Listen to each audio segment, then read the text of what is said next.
오늘 말씀 제목은 힘 빼라 다친다 입니다. 우리 이 제목으로 함께 은혜를 나누었으면 좋겠습니다. 제가 얼마 전에 병원에서 인대 강화 주사를 맞은 적이 있었습니다. 꽤 긴 주사 바늘로 이렇게 푹 찌르는데 절대 힘을 주지 말라고 그렇게 하더라고요.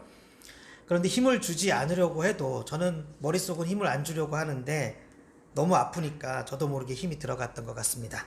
그러자 의사가 힘 주지 마세요. 힘 빼세요. 그러면 주사바늘 안 들어갑니다. 이렇게 말을 하더라고요. 이제 힘을 주면 위험하니까 그런 것이죠. 또 다른 사람이 아니라 다치는 사람이 제가 되는 거니까 그렇게 힘을 주지 말라는 것입니다. 이런 예는 너무 많지 않습니까? 여러분도 그런 경험 다 있으시죠? 생각나는 경험들, 힘줘서 안 되는 것들. 그래서 운동할 때도 그렇고 어떤 것을 배울 때도 마찬가지인데요. 힘을 빼는 것보다 힘을 줄 때 다치거나 위험한 경우가 더 많이 발생한다는 것이죠. 그런데 이런 원리는 비단 운동할 때나 아니면 병원에서만 적용되는 것은 아닌 것 같습니다. 우리 인생도 그렇습니다. 특히 하나님께 붙잡혀서 승리하는 인생을 살기 위해서는 힘을 잘 빼는 것이 정말 중요해요. 힘을 잘 빼는 것이. 저는 오늘 본문도 바로 그런 사실을 가르쳐 주시고 있다고 생각을 하는데요. 지금 이스라엘 군사들은 미디안과의 전투를 앞두고 있었습니다. 그런데 병력상 차이가 많이 났었어요.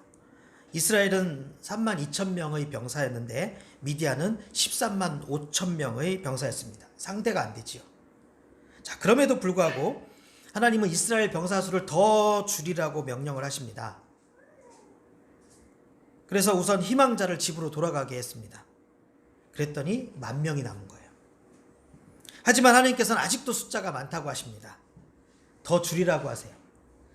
와, 도대체 이 전장에서 진짜 이기게 하시려는 것인지 지게 하시려는 것인지 헷갈리죠. 그래서 결국 시냇가로 병사들을 다 데리고 가서 그 시냇가에서 물을 먹는 모습으로 최종적으로 300명만 뽑게 됩니다. 그리고 이 300명으로 미디안과의 전쟁에 임했는데 결과는 어떻게 됐을까요? 대승이었습니다. 300명으로 13만이 넘는 군대를 이긴 것이죠. 하나님께서 이렇게 하신 이유를 오늘 본문은 다음과 같이 기록하고 있습니다. 오늘 본문 2절이죠. 여호와께서 기드온에게 이르시되 너를 따르는 백성이 너무 많은즉 내가 그들의 손에 미디안 사람을 넘겨주지 아니하리니 이는 이스라엘이 나를 거슬러 스스로 자랑하기를 내 손이 나를 구원하였다 할까 함이니라. 하나님은 당신의 백성들이 자기들의 힘으로 이겼다고 교만해질까봐 이렇게 병사의 숫자를 계속 줄이신 것입니다. 하나님께서는 이렇게 일을 하세요. 우리 하나님은 이런 방식으로 역사를 펼치신다는 것입니다. 그렇기 때문에 언제나 우리의 힘이 작아질수록 하나님의 힘은 더 크게 드러났습니다. 그것이 바로 신구약 성경에서 쭉 펼쳐진 역사예요. 대표적으로 많은 사람들이 있겠지만 야곱, 요셉, 모세, 바울 이런 인물들의 인생들만 살펴봐도 그것을 알 수 있죠.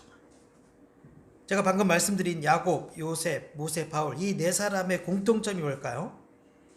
이 네 사람의 공통점은요, 힘 빠진 다음에 쓰임 받았다는 것입니다. 힘 빠진 다음에 위대한 역사의 주인공이 되었다는 것이죠. 이 야곱 같은 경우도요, 머리가 진짜 좋았던 사람이었어요.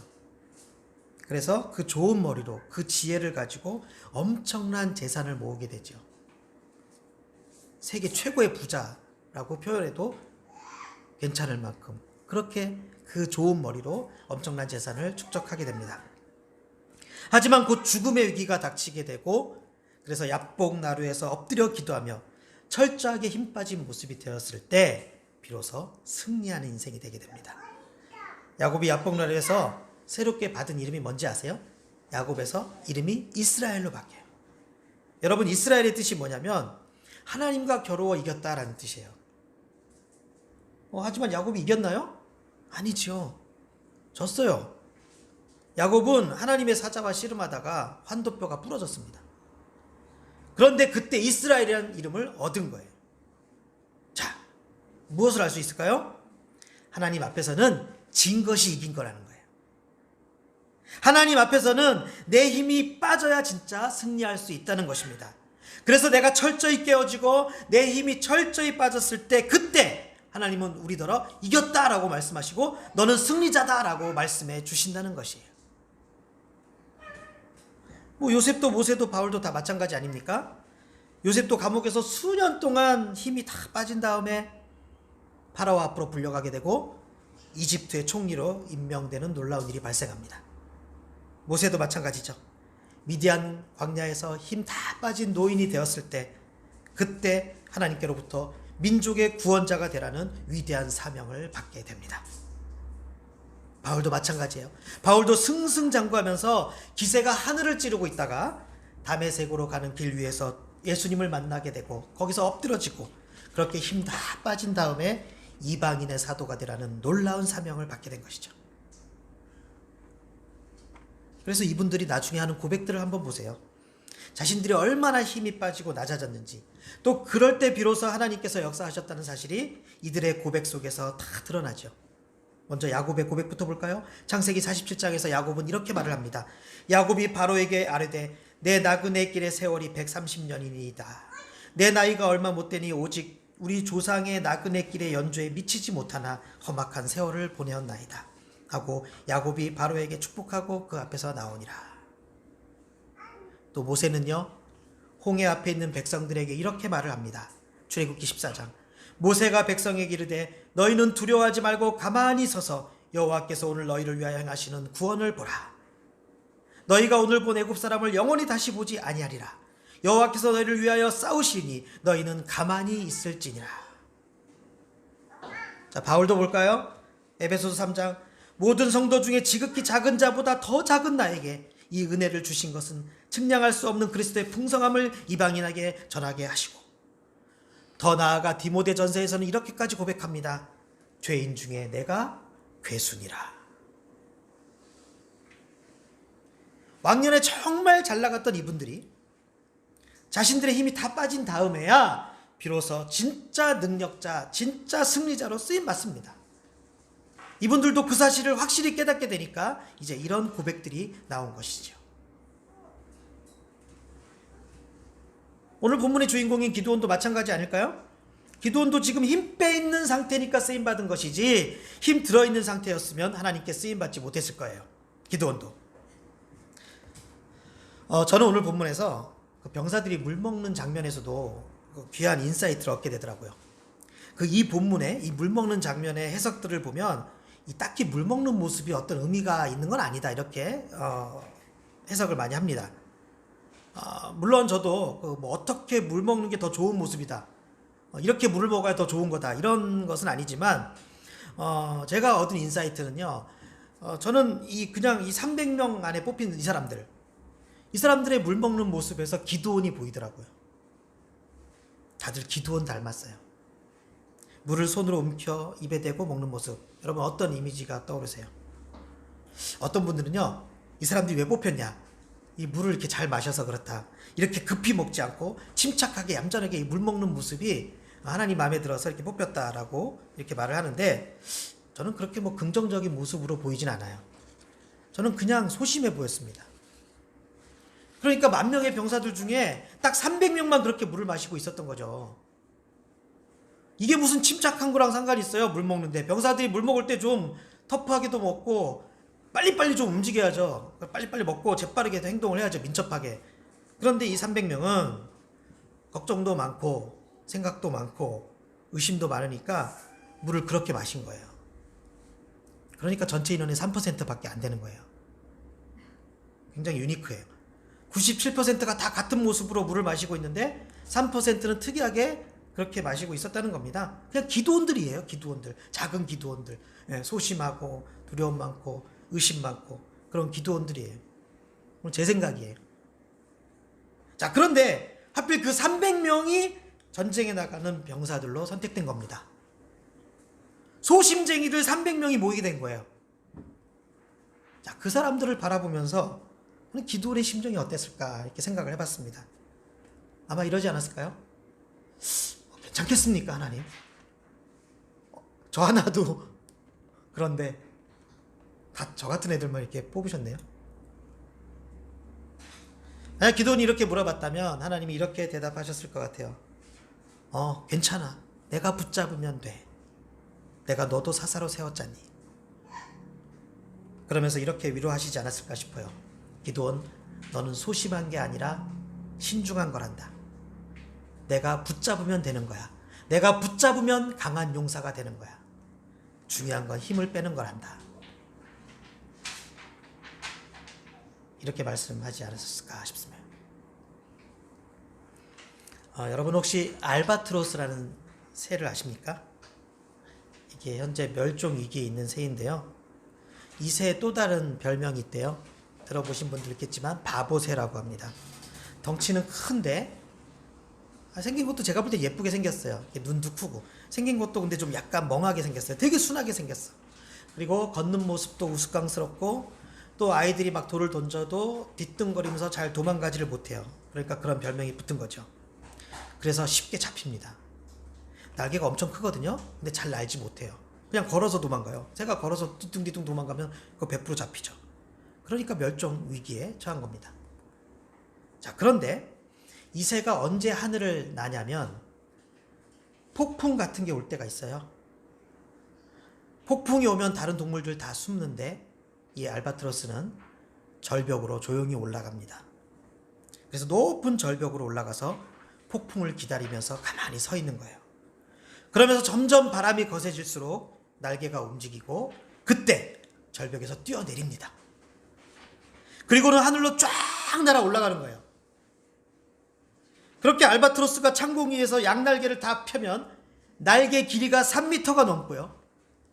일주일 동안 한 번의 날갯짓도 없이 하늘을 날 수 있어서 2달 안에 지구를 한 바퀴 돈다고 합니다. 자, 이게 어디 바보의 모습이에요. 진짜 하늘의 제왕 같은 모습 아닙니까? 세상에서 가장 멀리 나는 새, 세상에서 가장 높이 나는 새가 바로 이 알바트로스입니다.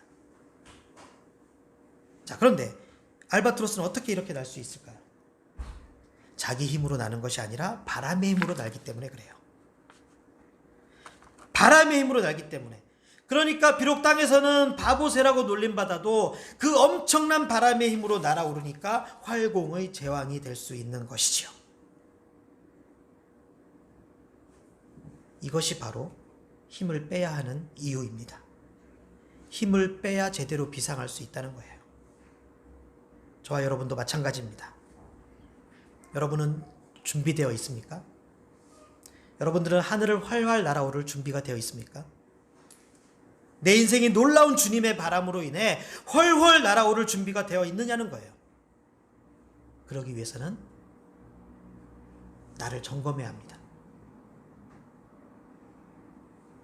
지금 힘 제대로 빼고 있는지를 점검해야 된다는 거예요. 혹시 아직도 뻣뻣하게 힘들어가고 있지 않은지, 그렇게 그럼 나를 힘 빼지 못하게 하는 요인들은 무엇인지 그것을 점검해 봐야 된다는 것이에요. 자존심일까요? 교만일까요? 욕심일까요? 아니면 고집일까요? 아직 내가 완전히 내려놓지 못하고 있는 그것 때문에 내가 힘이 안 빠지고 있는 것들, 그런 것이 뭐가 있을까? 이런 것을 한번 우리가 생각해 봐야 된다는 것입니다. 자, 그런데요, 내가 스스로 힘을 빼지 못하면 하나님께서 내 힘을 빼주시더라고요. 그럴 때가 있어요. 그런 작업을 하시더라고요. 하지만 그런 작업에 대해서 너무 두려워하거나 너무 걱정 안 하셔도 돼요. 하나님이 어떤 하나님이십니까? 사랑의 하나님이시잖아요. 그러니까 걱정 안 하셔도 돼요. 결국 그렇게 나의 힘을 빼는 그런 작업들도 나를 위해서 하시는 것이에요. 그러니 인생 가운데 내 힘을 빼는 작업이 닥쳐오더라도 당황해하지 마세요. 슬퍼하지 마세요. 또 불안해하지 마세요. 왜요? 내 힘이 다 빠지고 나면 그때부터 반전이 시작되기 때문이에요. 그래서 지금 나 자신이 초라해 보이고, 지금 내 앞길에 희망이 하나 없어 보이고, 또 다 지금 끝난 것처럼 그렇게 보여도 내가 그렇게 느껴지는 것뿐이에요. 실제는 아닙니다. 실제는요, 다음 스텝을 위한 준비 기간입니다. 하나님이 나의 힘을 빼어주시는 그런 작업 기간입니다. 그리고 그 이후에 이제 때가 되면 내 힘이 아닌 하나님의 힘으로 비상하게 되는 거예요. 중요한 것은 지금의 상황들을 제대로 분석할 수 있는 그런 통찰력입니다. 통찰력이 중요해요.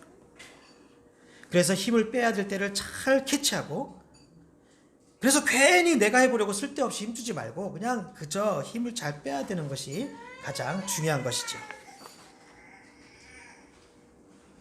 우리 모두 자꾸 절망감을 주려는 그런 사탄의 속임수에 넘어가지 않았으면 좋겠습니다. 그리고 온전히 나를 내려놓는 순종의 자세로 하나님께 그렇게 반응했으면 좋겠습니다. 힘을 빼시고 기다리세요. 하나님이 내 힘을 빼는 그런 작업, 그런 시간들이 나에게 닥쳐와도 두려워하지 말고 당황해하지 마세요. 그냥 그대로 하나님이 하시는 대로 이끌려 가세요.